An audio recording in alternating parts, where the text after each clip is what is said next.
Hello friends, welcome to my channel. Muskan के आने वाले एपिसोड की अपडेट आपके लिए लेकर आए। उससे पहले प्लीज़ चैनल को सब्सक्राइब कर लीजिए। मुस्कान जो है सबके लिए खाना बनाती है और दूसरी तरफ लवली डॉली जो है बिस्तर की अरेंजमेंट कर रहे होते हैं। सीधे से बिस्तर वगैरह लगाते हैं। मुस्कान जितना बनाया होता है ब्रेड के साथ में लगाकर खाना, वो सबको बांट रही होती है। खाना कम होता है पर सब जो है खाना लेकर एडजस्टमेंट कर लेते हैं। लवली को काफ़ी अनकम्फर्टेबल फील हो रहा होता है। रात में सब बिछाना बिछा कर जो है नीचे सो जाते हैं। तभी मुस्कान जो है उठ जाती है, उसे नींद नहीं आती और जाकर बाहर चाली में जाकर रुक जाती है। रौनक भी उसे देख लेता है। तभी रौनक भी उसके पीछे चले जाता है, मुस्कान के साथ में जाकर वहाँ पर बैठता है। तभी मुस्कान कहती है कि नींद नहीं आ रही है। रौनक भी कहता है कि मुझे भी नहीं नींद आ रही है। फिर बाद में रौनक कहता है कि पता है कि मुस्कान, जब बचपन में क्रिकेट खेला करते थे, जिस दिन मैच होता था और जीत जाते थे तो रात भर नींद नहीं आती थी, वैसे ये भी हो रहा है। ज़िंदगी की सबसे बड़ी लड़ाई जो है हम जीत गए हैं। यकीन नहीं आ रहा है कि इतने दिनों से हम जो करना चाहते थे आज हो गया है। तभी मुस्कान कहती कि हाँ, सच में यकीन नहीं आ रहा है कि सर जी की सच्चाई सारे परिवार वालों के सामने आ गई। फिर रौनक कहता है कि हाँ मुस्कान। बाद में फिर मुस्कान कहती है कि थैंक यू रौनक जी, आपने जो है मेरा हर मोड़ पर साथ दिया, हर कदम पर मेरे साथ चले, ऐसा वो कहने लगती है। फिर बाद में वो सोचती है कि वो रौनक को जो है उसकी दिल की बात बता दे और उनका रिश्ता जो है आगे बढ़ाए। फिर रौनक भी सोचता है कि सब ठीक हो गया है, अभी जो है वो सारी बात जो है दिल की मुस्कान को बता देते हैं और एक बार वापस से प्रपोजिया लेते हैं। तभी वो बात करने लगते हैं। मुस्कान भी कहती कि मुझे तुमसे कुछ कहना है और रौनक भी कहता है कि मुझे तुमसे कुछ कहना है। दोनों कहने ही वाले होते अपने दिल की बात, तभी अंदर से जो है कुछ आवाज़ आने लगती है। मुस्कान और रौनक जो है एक दूसरे से बात ही करने वाले होते हैं, प्रपोज ही करने वाले होते हैं एक दूसरे को। तभी गायत्री अंदर से रो रही होती है। उसकी आवाज़ सुनते ही वो अंदर चले जाते हैं। गायत्री को देखते हैं तो गायत्री अकेले बैठकर रो रही होती है। तभी मुस्कान और रौनक उसके पास चले जाते हैं और मुस्कान पूछती कि क्या हुआ माँ, क्या क्यों रो रही हो। तभी गायत्री को याद आता है कि उसने मुस्कान के साथ में कैसा बर्ताव किया था, उससे कितनी नफरत करती थी और हमेशा सर जी का साथ दिया, जबकि सर जी इतने गलत हैं। रौनक जो है वो सोचने लगता है कि हम तो भूल ही गए थे साला कि माँ की इतनी बड़ी हार हुई है। माँ के हार में हम अपनी ज़िद की खुशी कैसे मना सकते हैं। मुस्कान जो है वो गायत्री को संभालने की कोशिश कर रही होती है और वो भी सोच लेती है कि जब तक गायत्री ठीक नहीं हो जाती, पूरी तरह से इससे उबर नहीं जाती, तब तक वो अपने रिश्ते को आगे नहीं बढ़ाएंगे, यानी रौनक से उसके दिल की बात नहीं कहेंगी।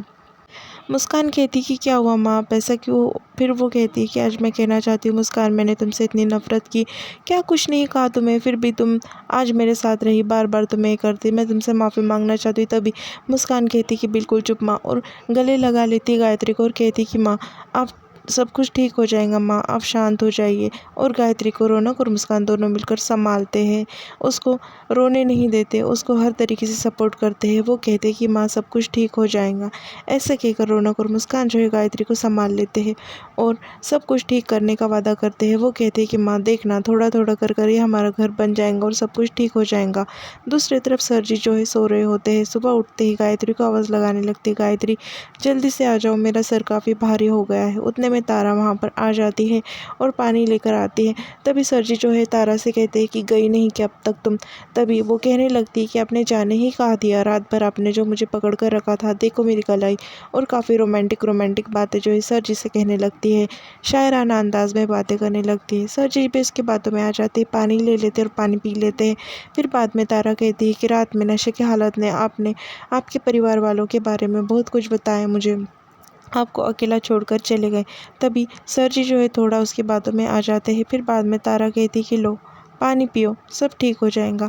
और ये देखो मेणबत्ती कितनी कड़क होती है, पर इसे ज़रा सी गर्मी जो है पिघाल देती है, वैसे ही परिवार वाले का है। तभी जो सर जी होते हैं वो कहते हैं कि क्या कुछ नहीं कहा, भूखा रहा, सब कुछ किया मैंने परिवार के लिए और छोड़कर चले गए मुझे। दूसरी तरफ बुआ जो है उठने लगती, तभी चक्कर आकर एकदम से गिर जाती है। फिर वहाँ पर सब जो है लवली डॉली और मुस्कान उसे पकड़ कर बिठा देते हैं। रौनक जो है फ़ोन लगाता है डॉक्टर को। तभी लवली कहती है कि रात भर ये ठीक से सो नहीं पाई और मुझे भी काफ़ी अजीब सा लग रहा था, नींद नहीं आ रही थी। उतने में डॉक्टर वहाँ पर आते हैं और जो है वो चेकअप करने लगते हैं। वहाँ पर जो है जो डॉली होती है वो कहती है कि एक काम करते हैं ना, हम जो है कुछ एटीएम से पैसे निकाल देते हैं और प्यूरीफायर वगैरह सब यहाँ पर ला लेते हैं। तभी रौनक कहता है कि नहीं, मैंने सबके कार्ड जो है ब्लॉक करवा दी है, क्योंकि सर जी का काला धन नहीं चाहिए, अभी हम हमारा कर कर कमाएंगे।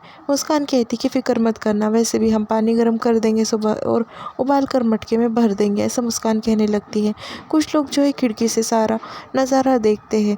दूसरी तरफ सर जी जो है वो तारा ने दिया हुआ काला लिबास पहनकर जो है नीचे आ जाते हैं।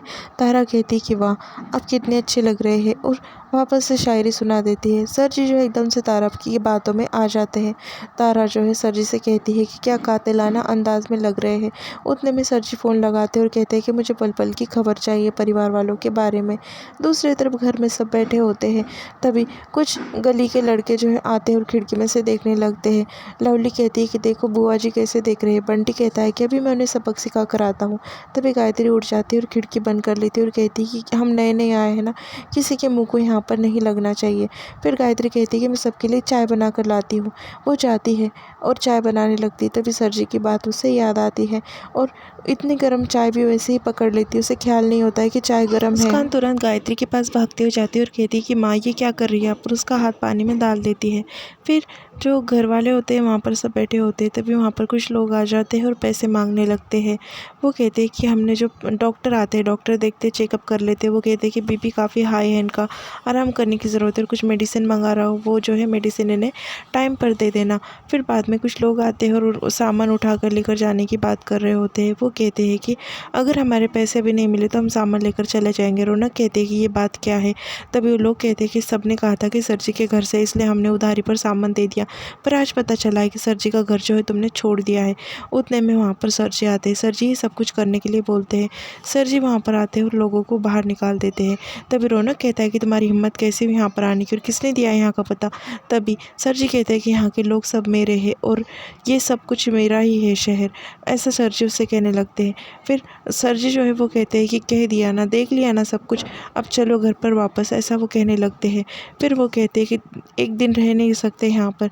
गायत्री वहाँ पर खड़ी होती है। गायत्री को सर जी कहते हैं कि बस हो गई जिद गायत्री जी, चलिए घर पर अभी, अब कितने दिन यहाँ पर रहेंगी। फिर वो कहती है कि लिबास भी बदल दिया, काले कर्मों के साथ काला लिबास भी पहन लिया। तभी सर जी जो है गायत्री का हाथ देखते हैं और कहते हैं कि एक दिन में ये हालत कर दी अपनी माँ की। रौनक मुस्कान को कहने लगते हैं कि मेरे गायत्री को मैंने वचन दिया था कि उसे खरोच भी नहीं आने दूंगा, और ये क्या है। तभी सर जी की बात सुनकर जो है गायत्री वहाँ पर चुपचाप खड़ी होती है और कुछ बोल नहीं पाती। उनका हाथ झटक देती है और कहती है कि यही मेरा घर है, मेहमानों की तरह मैं वहाँ पर नहीं आना चाहती। मुस्कान कहती है कि आप फिक्र मत कीजिए माँ का, हम अच्छे से ख्याल रखेंगे।